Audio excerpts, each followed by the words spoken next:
Hey, I will say this, Pasty. I think this was the best match between these two guys so far. How's that?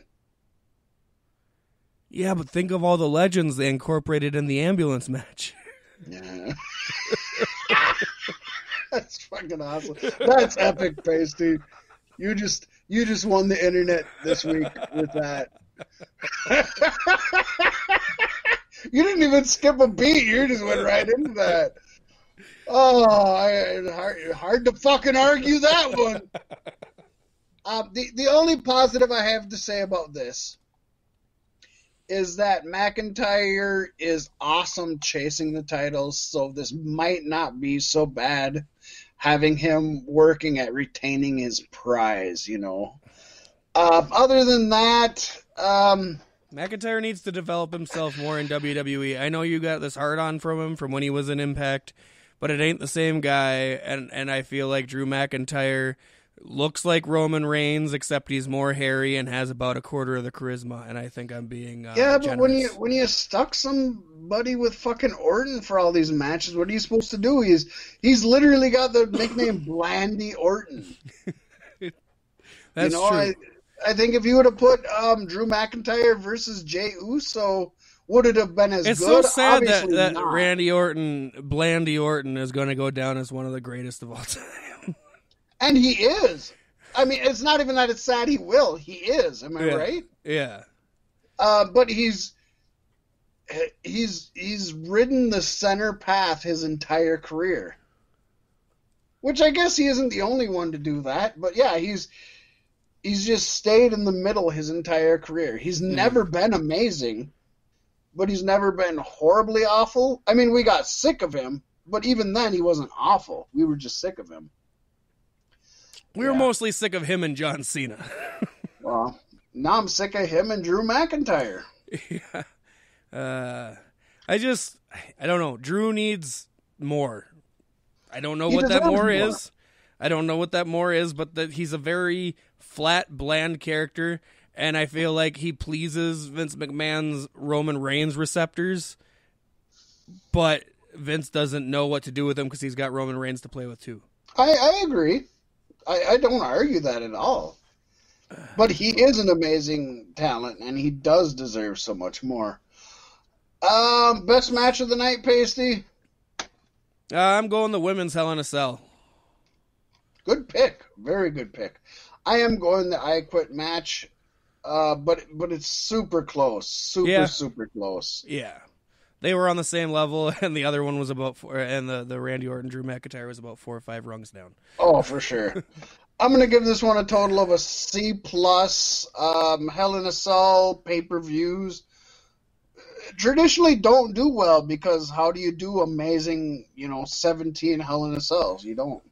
No, you don't. I'm giving this one a D+, just based on the grounds of all the filler to this pay-per-view wasn't even acceptable filler. It was all bullshit, and WWE didn't give anything 8 minutes. You know what I mean? If it wasn't in a cell, it wasn't worth 10 minutes of your time, so it's not even fucking worth the time we spent talking on it tonight.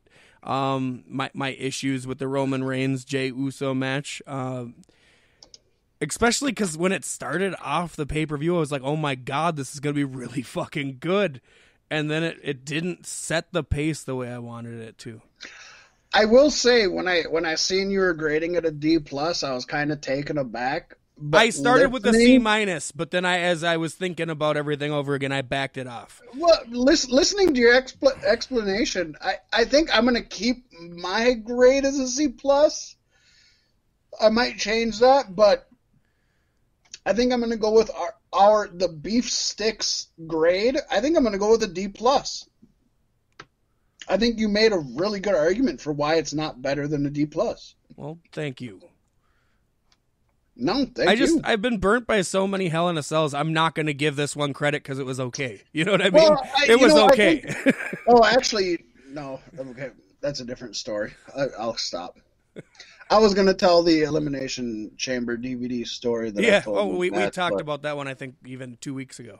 Or last week. Probably. I was going to say it was Hell in a Cell, but then I was like, wait a second. No, that was Elimination Chamber. Yeah. But it's becoming the same thing, isn't it? It's just so it's repetitive. been that. It's been Yeah. that. And It's now like it it's tells so because they repetitive. have to have 3 matches and they all tell their individual stories, but it's like it takes away. At least, you know what? At least throw a tag team one in there Yeah.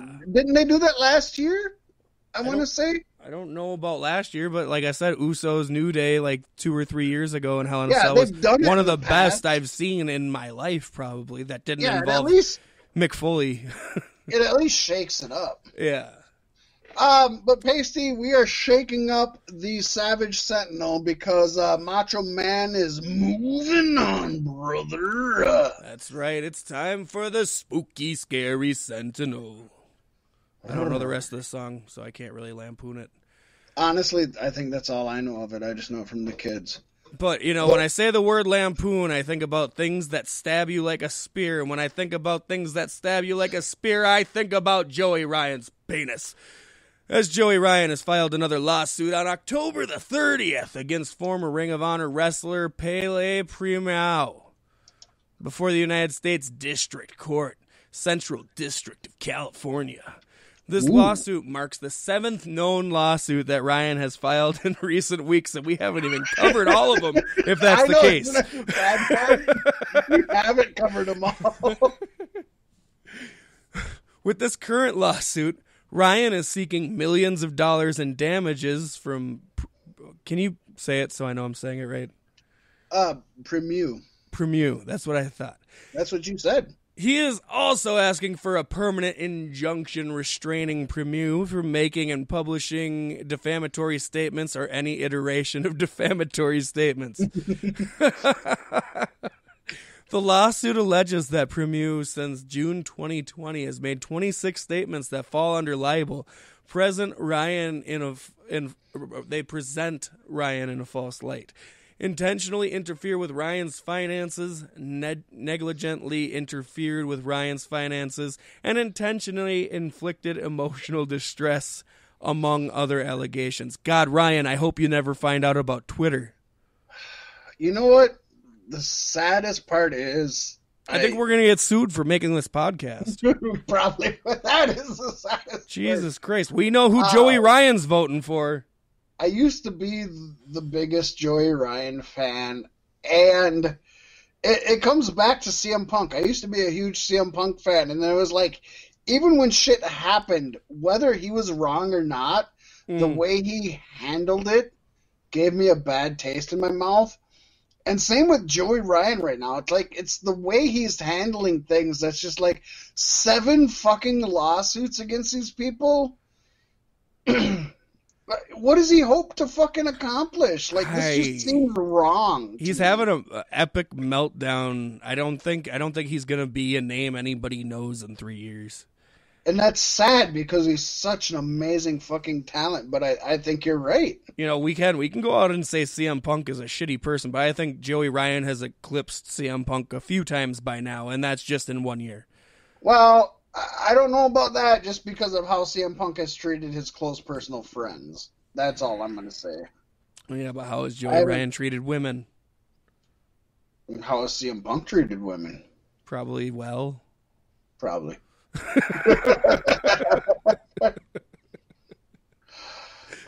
Forbes Pacey has published an article saying that MLW Major League Wrestling has re-signed with beIN Sports and will continue to air their flagship show, of course, MLW Fusion, on the network. Woo!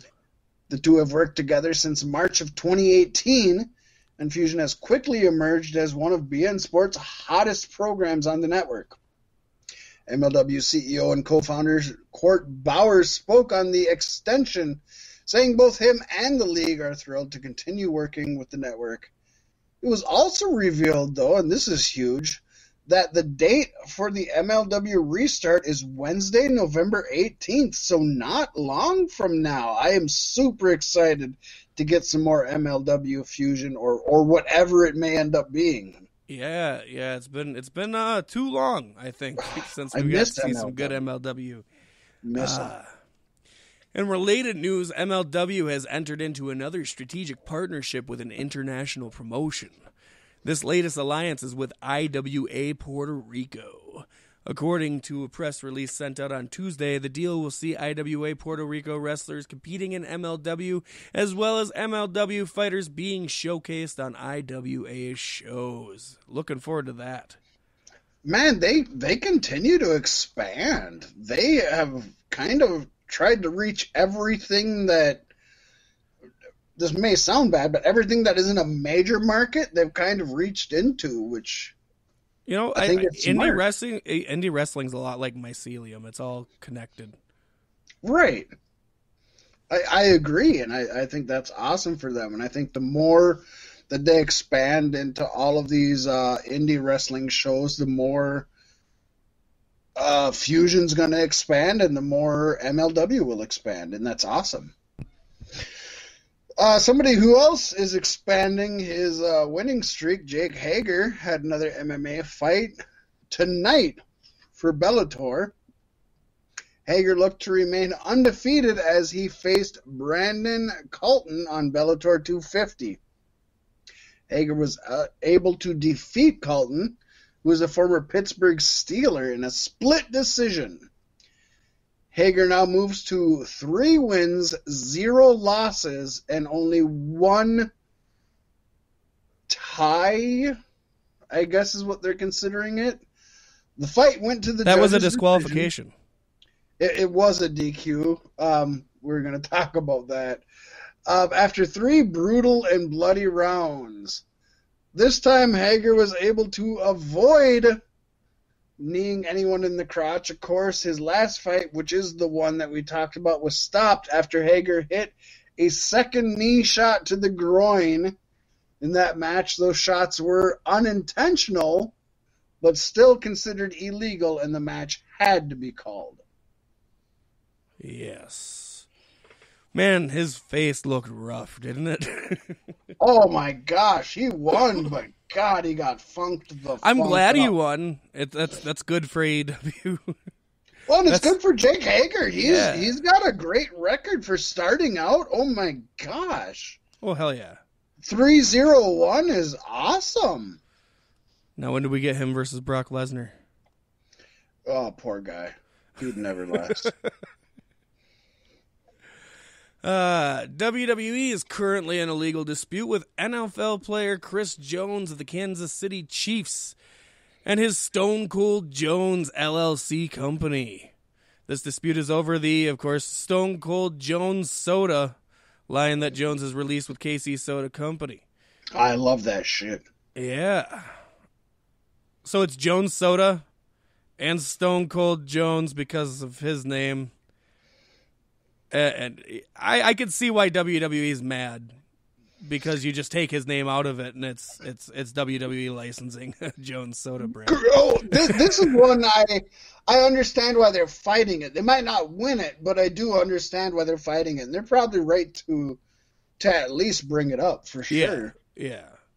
Why do you think that is, Pasty? Well, WWE believes the name infringes on 2 trademarks they own, Stone Cold and Stone Cold Steve Austin, which are related to WWE Hall of Famer Steve Austin. What? Stone Cold LLC responded to WWE's complaint and indicated that the name is widely recognized by Jones in conjunction with the NFL and the Kansas City Chiefs. Jones' company believes there is no confusion over the names, and that they should be able to use the Stone Cold name for the line of sodas. Can I say, oddly, I agree with both sides? Yeah, I mean, Stone Cold itself is a phrase that's been around a lot longer than Steve Austin. For sure. And it's not in a wrestling world. And it does say specifically Stone Cold Jones Soda. Right. So it's not Stone Cold Steve Jones.